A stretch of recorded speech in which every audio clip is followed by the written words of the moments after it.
Hello, this is Caleb. Hello? Can you hear me? Testing. I got nothing, man. Sorry. Ring, ring, ring. How about now? Can we hear each other? I can hear you. Can you hear me? Yes, I can. All Very right, good. perfect. Okay, perfect. All right. How you been, man? Pretty good. Making lots and lots and lots of Nice. calls. That's good. Same here. Yeah, good. Yeah. Okay. He's like I said, he's an investor. He's getting old, and he has 7 properties in total, but he Okay. wants to sell 5 of them. But down the road, not right now. So he just wants to sell 1 right now. So, Yep. and he said he's the one that brought up seller finance. He said he would consider it. Nice. So, and I just told him straight out, I'm new at this. My business partner, he's an expert at it. So I'll reach out to him and see. So it's 3-1. And do you need the address or no, or just the info? I will need the address. Yeah. Okay. And it's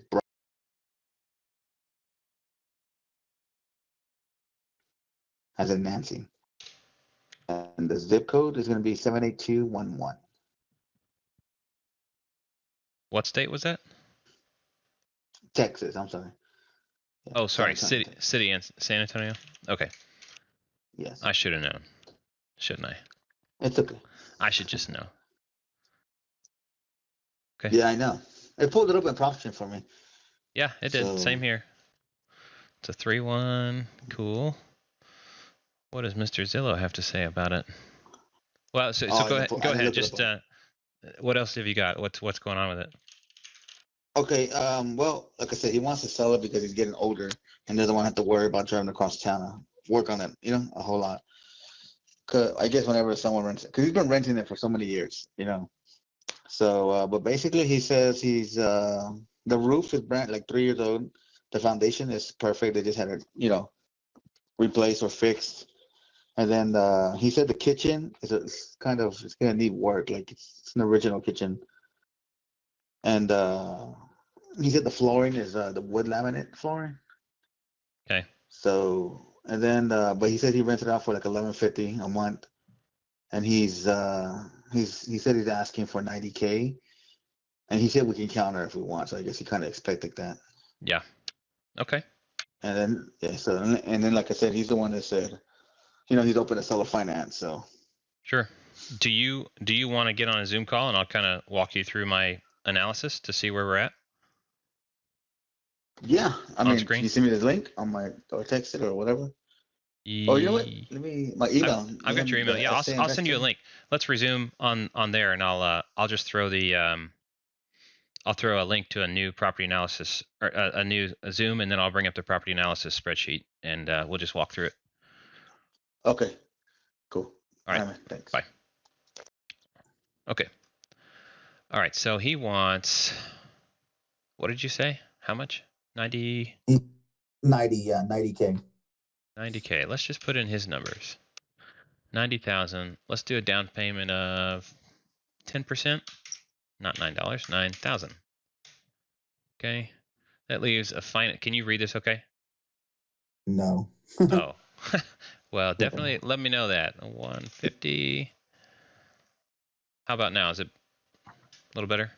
Yeah, way better, okay. Actually. All right, good. So if we're buying at 90, giving him 9 to start, that leaves 81,000 financed. Not 30%. Good grief.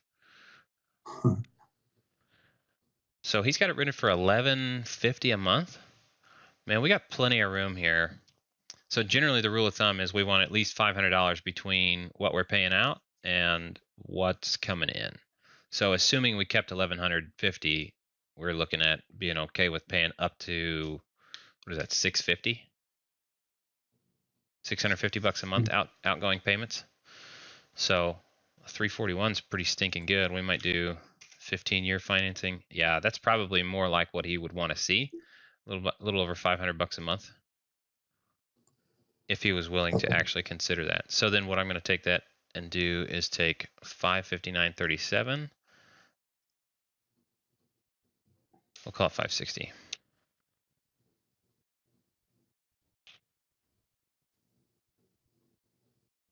Okay, so annual revenue is 13.8, right? Because 1150 times 12 is 1,000 or 13,800. Then principal and interest on seller finance, that's 81K at 3% for 15 years. Insurance is probably going to be around 850, unless that's a flood zone. Property tax on that, I need to look up in PropStream. Stand by. We're at 2,500 right now, so 2,600. I'm just going to round up from 25 to 26 annually. Is there an HOA? I don't see one on PropStream, so leave that 0. No other cost. I do 10% CapEx and maintenance, 10% management, 5% vacancy. So then we have monthly costs of $1,135, leaving cash flow of $15. So that's per month. So we're gonna have Oh, to wow. adjust. Yeah, so we'll have to adjust something here.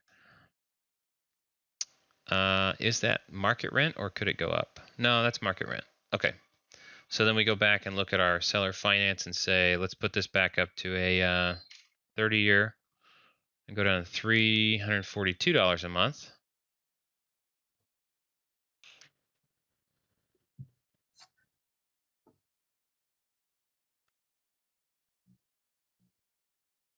And there we get a monthly cash flow of 233 after expenses.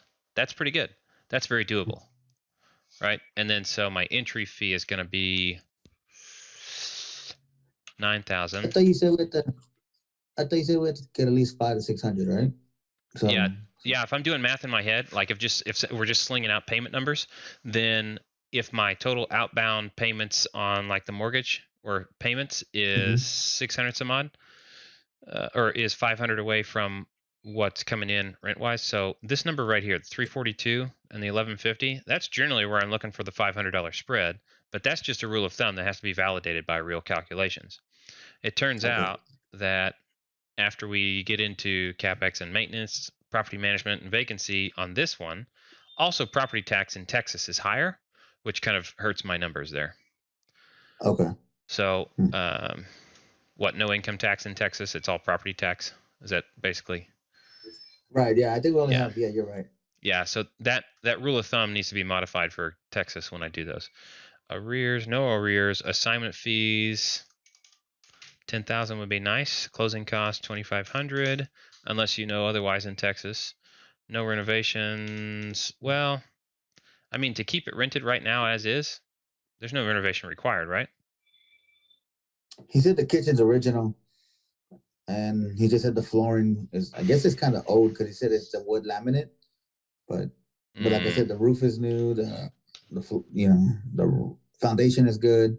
So and the AC units, everything's good to go. Okay, 15K reno. Is that a month-to-month tenant or long-term? I honestly I didn't ask. That's I fine. didn't even think about that. Okay, so as soon as he said seller finance, I was like, ooh. Yeah. So if the renter's going to stay in there, there's no reno to do yet, right? We don't need to kick somebody out if it cash flows as is, right? That would be a turnkey rental takeover. Take over the tenant, take over everything. As long as we can validate that that tenant has been paying for a while, then it's a turnkey rental opportunity. Otherwise, as a fix and flip, the seller finance won't last very long, right? It'll just be basically bridge funding for somebody who's going to do a fix and flip. They'll make the monthly payments while they fix and flip it, and then they're going to sell it and pay off the seller. You know what I mean? So what's the ARV on this property? Do you know? I honestly I didn't do that. Dang it. I was looking at comps. That's what I looked at. So there's not a lot of comps really close to that. That kind of stinks. But they range, what I'm seeing here ranges from 88 to 150 or 145.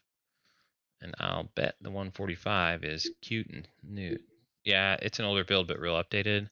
The 115 looks a little more average with nice floors, fresh paint. So, and the 88 looks like what? 88,000, older style on the outside, kind of probably what I would guess this one is. A little dingy on a few things.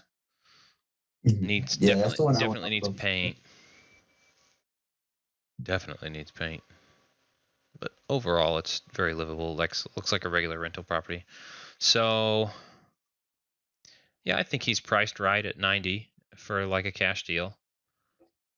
But I think the ARV is probably in the 120s, 115 to 125. This is a 3-1, yeah.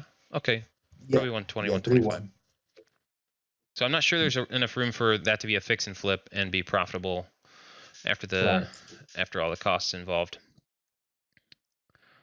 So if we take reno out and do minimal renovations, so the entry fee for an investor would be around 24K, which Wow. now we get an 11.6% return. So that's very marketable because entry fee of 24,000 when we're paying 9,000 to the seller, 10,000 to us, 2,500 to closing costs, and then miscellaneous cleanup stuff for renovation and furnish.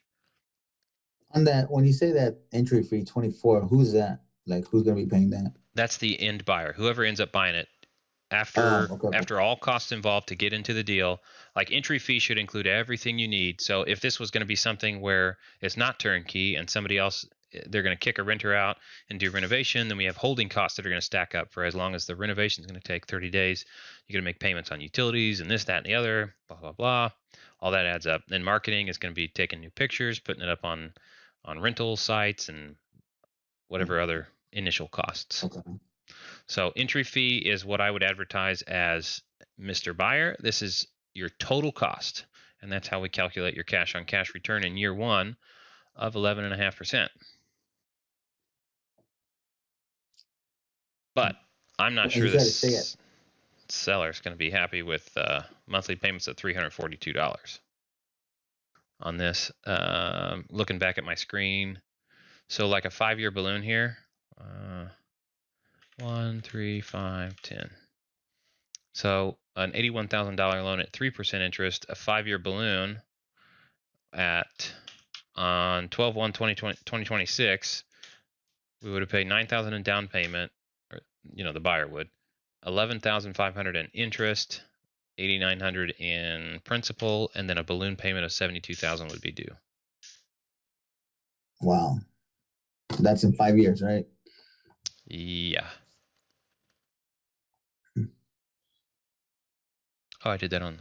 I have 2 tabs here. I was playing with one. Hold on, let me update this. 90,000.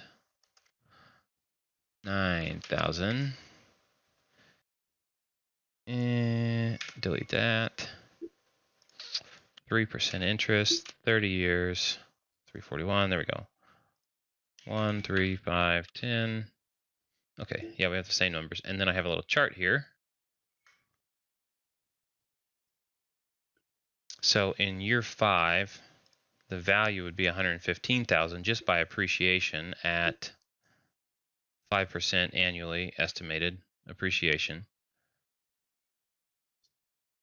And then there'd be $43,000 worth of equity. So that's easy to refinance because the equity is 38%. It's well above the 30% required to refi. Do you see what I'm saying there? So what would you refi then? Well, because the seller wants the rest of his money. Okay. Oh, in 5 years. Okay. Yeah. In fact, you refinance it. We would be close at 3 years. We'd be really close to being able to refinance just on appreciation alone for a 70-30 loan to value ratio. Right. You see that 28% there? Yeah. Yeah. So we could even offer a 3-year balloon for this and probably still do just fine. And the mortgage payment looks like it's still the same, right? 340, 342. Yes, to him. At refinance though, you'd be financing the 75,000, Right. right? Okay. Or And then the buyer, right? The end buyer would, right? yeah, so they would have Okay. to refinance with a bank for the 75,700 that's owed to the seller, and at that point, the seller would be cashed out, and the buyer would be with a regular bank. Okay. I get it. Yeah. Okay. So that's how I work through the numbers on these things. And then this is what I would end up sending to a seller. So let's probably just pitch 3 years right up front because it sounds like he's already in the short-term game. We're probably looking at that. So 90,000 purchase price, 9,000 down, 3% interest rate over a 30-year term lets us make cash flow because property taxes are expensive in Texas. We owe a balloon due of 75,770 in 3 years. And therefore, total paid is he will have gotten at the end of 3 years 97,000. So he's gonna be getting paid good. He's gonna be making money. Yeah. And if we go to 5 years, he will have made 101,500. Yeah. Maybe. Which is better for, I guess, which is better for you, I guess, or us? Nothing really, right? Because I mean, for us, longer term financing is always better. Okay. And really, to be honest, for the buyer, I didn't throw an assignment fee into that. The buyer will have paid an extra 10,000. The buyer's going to pay 100,000, right? Right. Yeah. So does that like change the whole numbers or anything? No, not really. I mean, these numbers are still the same. It's still the financed amount is still 81,000. Effectively, we tell the Okay. buyer the down payment's 19,000, Oh, got it. which is less than 20%. Right. But ideally, the total, yeah, we might have to squeeze down on the on that. Where'd that go? The entry fee amount. The entry fee is 24,000. Sorry, I'm scrolling. 24,000. That's quite a bit overall, because that's almost 25% of the purchase price, right? Yeah. Because to them, it's so. How do we get that down? We cut this to. We could take payments on this as well. So we'd say 5,000 up front, and there we go. Entry fees under 20%, and then the other 5,000 can be financed as payments. I'm okay taking You can? payments on. Yeah, dude. I You did just. not. Oh yeah, you can finance your assignment fee. $50 a month, $100 a month with a balloon due on the same. Wow. Yeah, we can put the balloon payment due on the same schedule as the seller, the main seller finance. Oh, okay. Yeah, it just costs like $30-$40 to record another lien against the property. Well, and that pushes. So if we drop that, the cash on cash return pushes up even further, right? So we're pushing a deal to a seller to an in buyer that's under 20% down overall, less than $20,000 total, and the cash on cash return. Oh, I need to put payments in here. $75? No, 75 is too much. $50 a month? Yeah, okay. We're right back to where we were. Still, it's 11.5% return. What is this? This is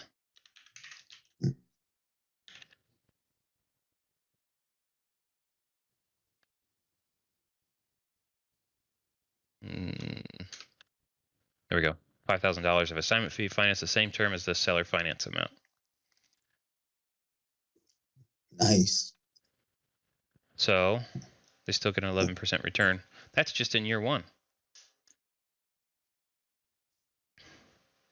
It has to be like 10%, right? Minimum.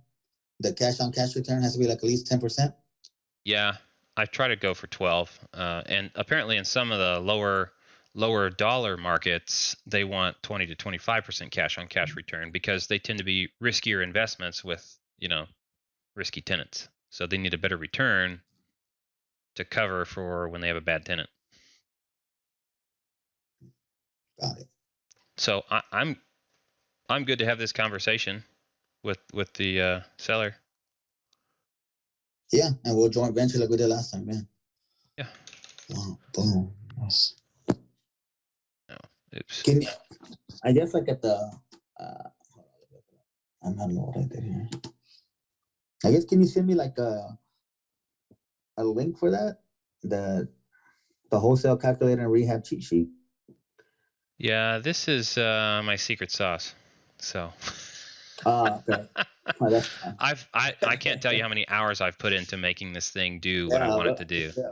So I thought about putting it like sharing little bits and pieces of this thing on Instagram and selling it, because I know people I'm would pretty end sure up. you get somebody.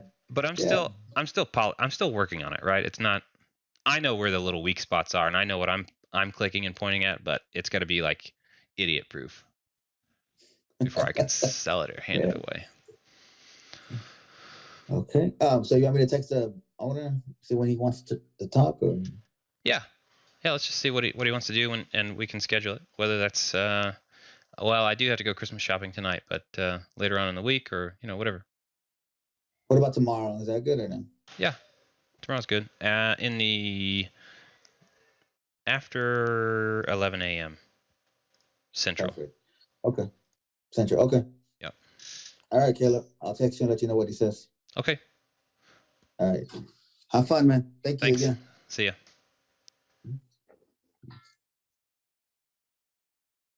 Okay, that was a contact that I made from a Driving for Deals challenge from Sub 2, Felipe. To be honest now, he brought me something. I comped it incorrectly. We got it under contract too high and couldn't find a buyer. So called the seller, said, hey, I made a mistake. I got my numbers wrong. I actually need to bring the price down by about $10,000. And he said, nah, no thanks. I'll just keep the house. I said, fair enough. My apologies. So, and I told Felipe, I said, look, if you spent any money on anything, send me a receipt and I'll pay you, because that's my mistake. He brought the deal to me. I got it under contract at the wrong price. So anyway, but this is him calling back with another deal. Seller mentioned seller finance. So let's see where it goes. See if we can get a call tomorrow.